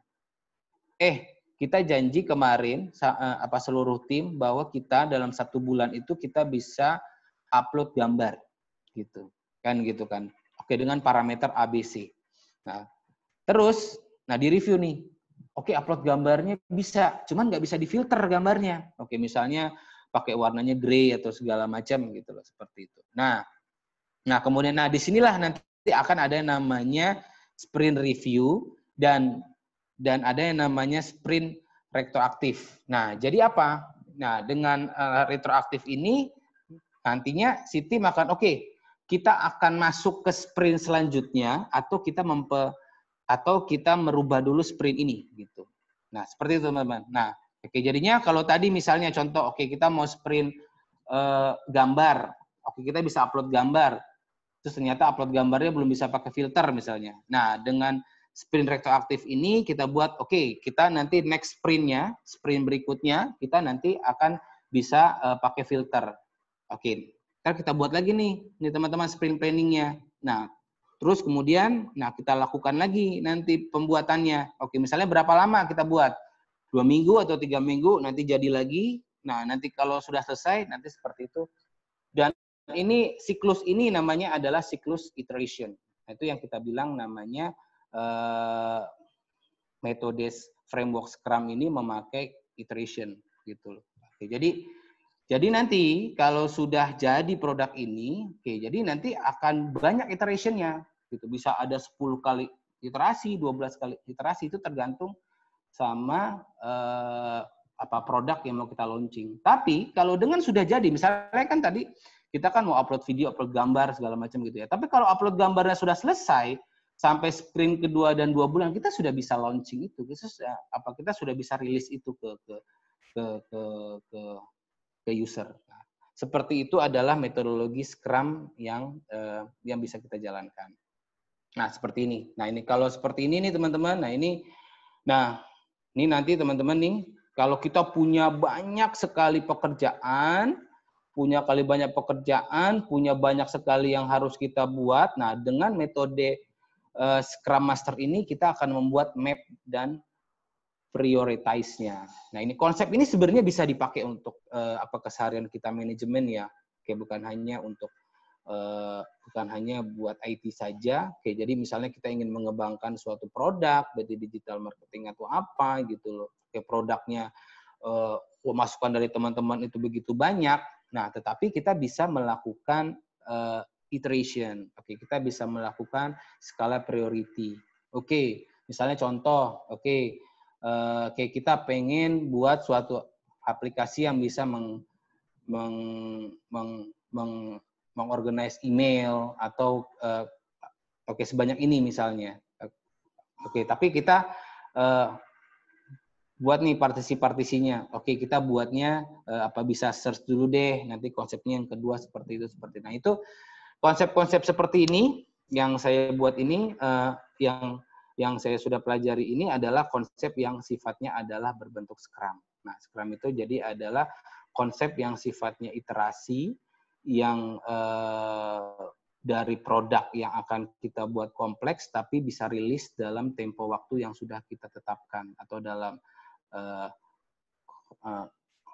konsep namanya adalah sprint. Ya, demikian dari saya teman-teman. Kalau saya mau terangkan ini cukup banyak. Karena kalau kita bicaranya seluruh konsep Scrum itu nanti akan ada namanya product owner, ada namanya development team, ada namanya Scrum Master, dan apa aja tugas-tugasnya. Nanti teman-teman nanti bisa baca di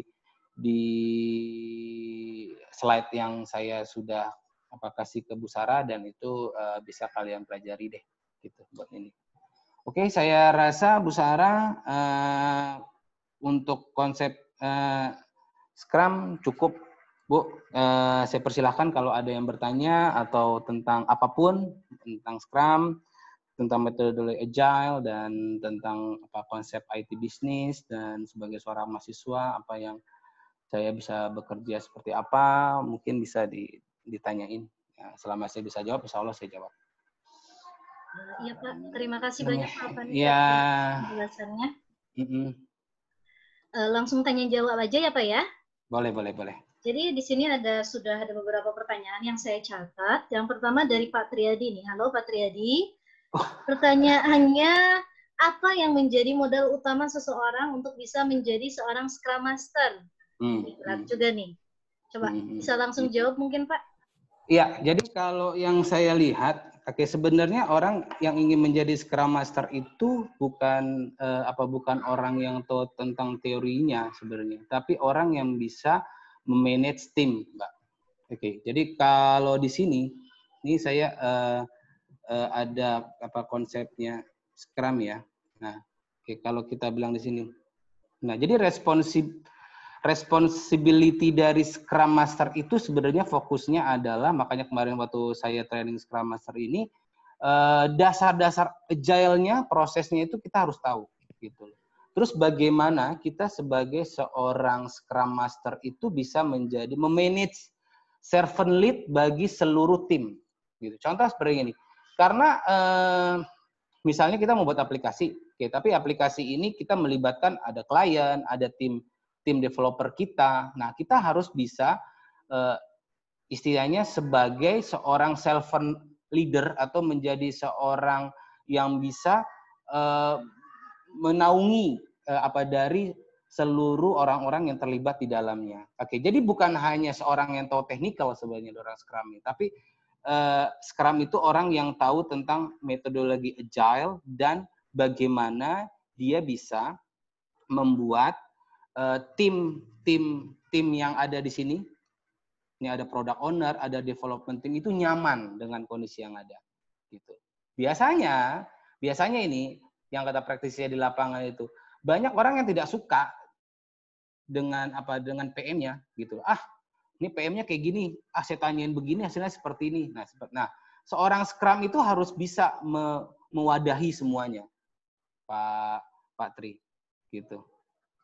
Nah, itu harus bisa mewadahi semuanya. Dengan apa? Dengan harus tahu tentang konsep agile-nya.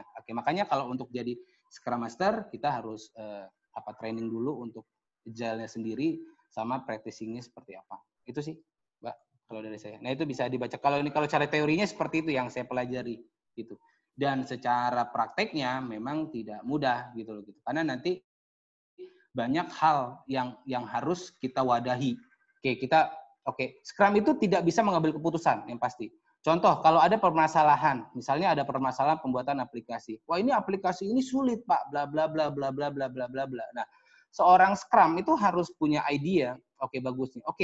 Kalau menurut Anda ini sulit, yang baik itu seperti apa? Nah, seorang Scrum itu mempunyai suatu kewenangan untuk memanggil, misalnya seorang developer ini merasa, wah, ini tidak bisa, Pak, dilakukan dalam waktu 1 bulan. Wah. Nah, kemudian nanti kita bisa panggil, misalnya seorang senior developer kita panggil, apakah iya bisa sebegitu? Atau kita panggil orang audit IT-nya, apakah memang 1 bulan? Nah, seperti itu. Nah, Scrum itu tuh mewadahi konsep ini, gitu. Dia itu sebagai penengah dari pembuatan aplikasi. Itu yang saya pelajari dan juga saya sudah terapkan di Commonwealth Bank kemarin. Seperti itu, Mbak. Oke, berarti udah kejawab ya, Pak ya. Kemudian ada pertanyaan selanjutnya dari Fatur. Bagaimana cara yang paling efektif untuk melatih mindset agile itu, Pak? Kalau melatih konsep agile, intinya harus kita membuat suatu project yang memakai konsep agile. Konsep agile itu berarti kalau nanti kita membuat project apapun bentuknya, bukan hanya di IT juga. Nah, rules-nya yang harus ada, Mbak. Rules-nya itu apa? Harus ada product owner, harus ada development team, dan harus ada Scrum Master. Nah, itu. Nah, yang kemudian yang harus dipatuhi adalah ini tadi. Setiap tujuan yang harus kita penuhi ini kita buat berincremental.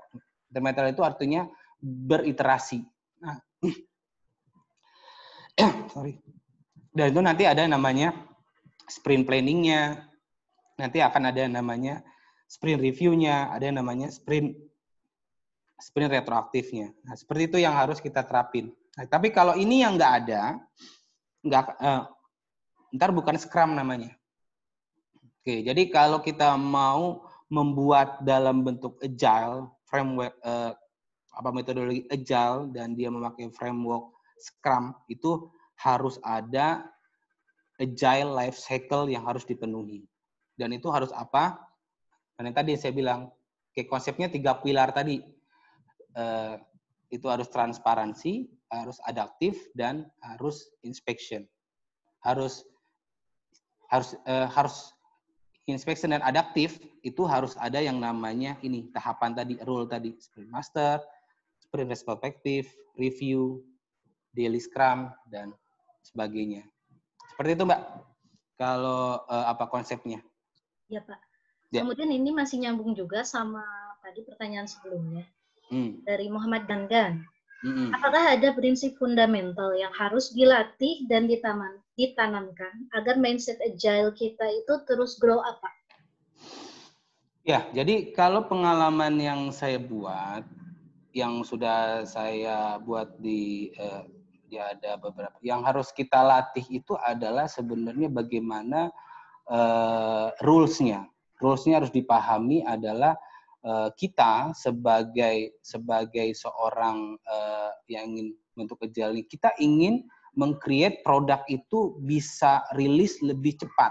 Itu yang sebenarnya harus itu. Dan harus tidak semuanya jadi gitu loh, teman-teman, semua. Apapun bentuknya. Ya, sisi apapun bentuknya adalah dengan memanfaatkan teknik iterasi. Dan fokus saya adalah yang harus dilatih itu adalah bagaimana kita memanfaatkan development team untuk membuat yang namanya daily scrum. Daily scrum ini sangat-sangat efektif kalau menurut saya, teman-teman semua gitu. Karena biasanya kalau di dunia IT, daily scrum ini sangat susah. Sangat susah gitu. Karena kalau developer itu pasti dia minta waktu untuk pembuatan itu.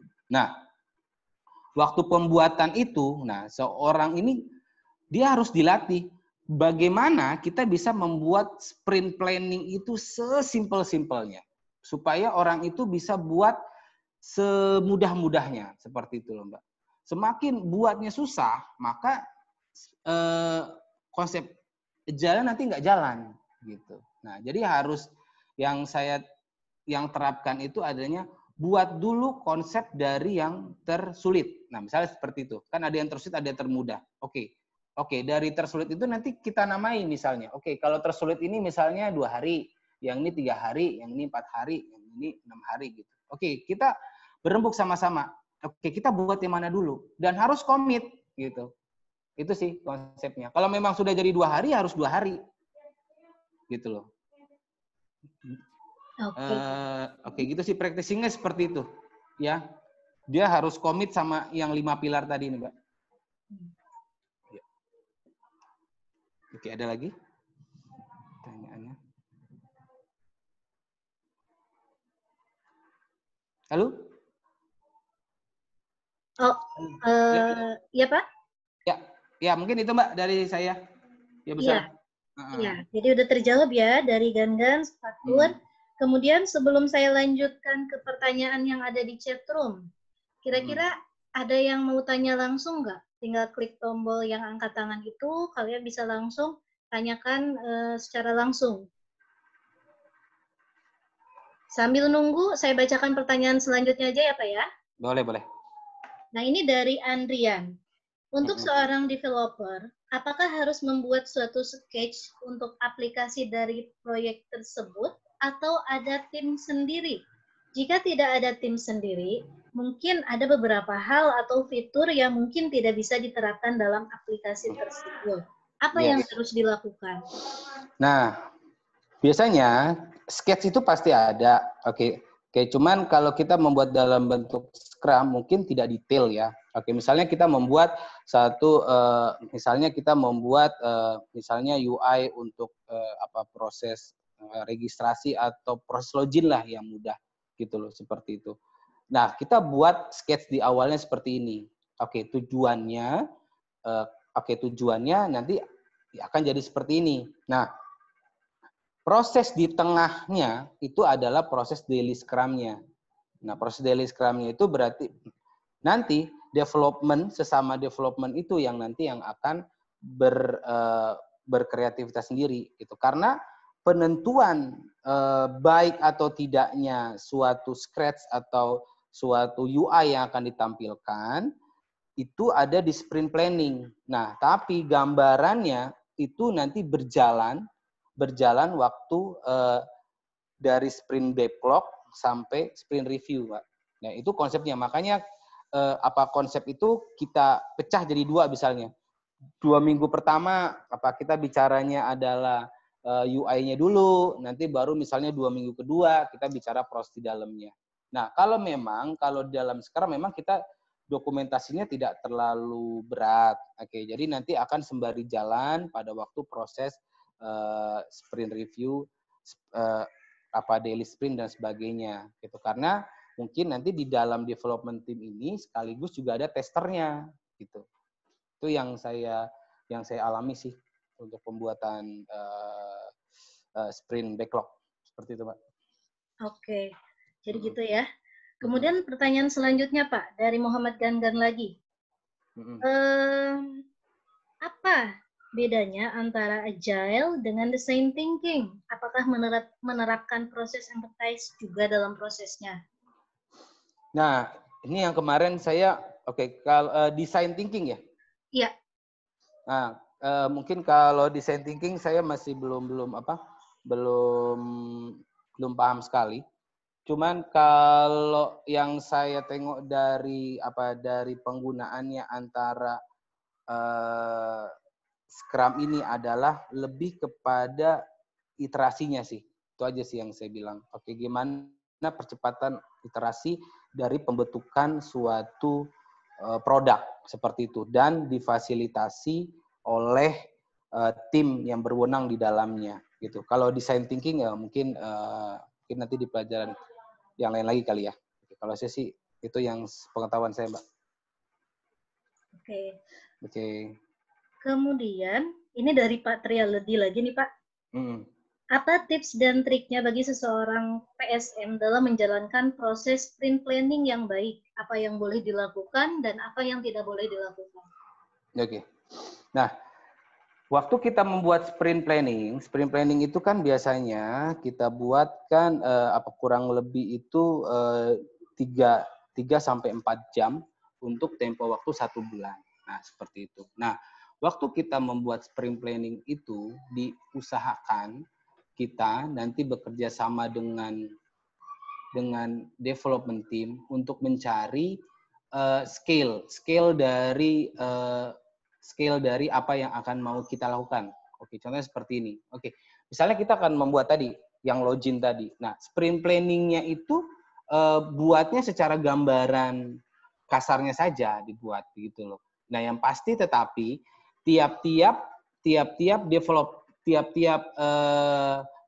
orang yang ada di development team ini sudah tahu dengan apa yang harus dia lakukan gitu.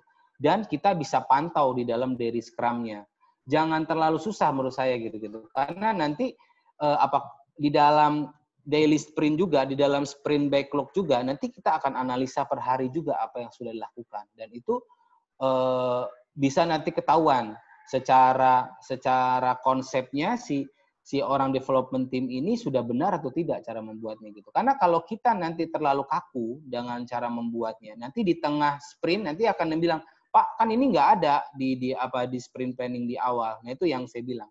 Nah, itu yang kita harus fleksibel juga sama tim yang harus kita lakukan. Tapi memang waktunya yang kita rada kaku ya gitu. Kalau memang sehari nggak selesai ya kita butuh overtime ya kita wajib overtime. Walaupun sprint planning yang kita buat itu kalau secara teorinya itu harus 8 jam kerja. Seperti itu. Itu yang coba dilakukan. Tapi realisasinya biasanya lebih dari itu. Oke, kalau penerapannya gitu loh. Itu sih. Scrum itu mudah karena dia melibatkan banyak orang di dalam tim, tapi pada penerapannya itu jadi konsekuensinya kita setiap hari akan merasa terbeban dengan itu. Kita harus menyelesaikan pekerjaannya gitu. Tapi kalau semakin kita mudah membuat planningnya di awal. Oke, misalnya jangan kita buat, oh kalau ini tahu 2 bulan ya jangan kita buat 1 bulan gitu loh, seperti itu. Itu Mbak paling yang dari saya, Bu Sarah. Oke. Kalau dari list pertanyaan seperti itu Pak, jadi di chatroom pertanyaannya seperti itu. Kemudian barangkali ada yang mau ditanyakan lagi, saya kasih kesempatan lagi, masih ada waktu kurang lebih 5 menit dah untuk pertanyaan. Kira-kira ada yang mau bertanya?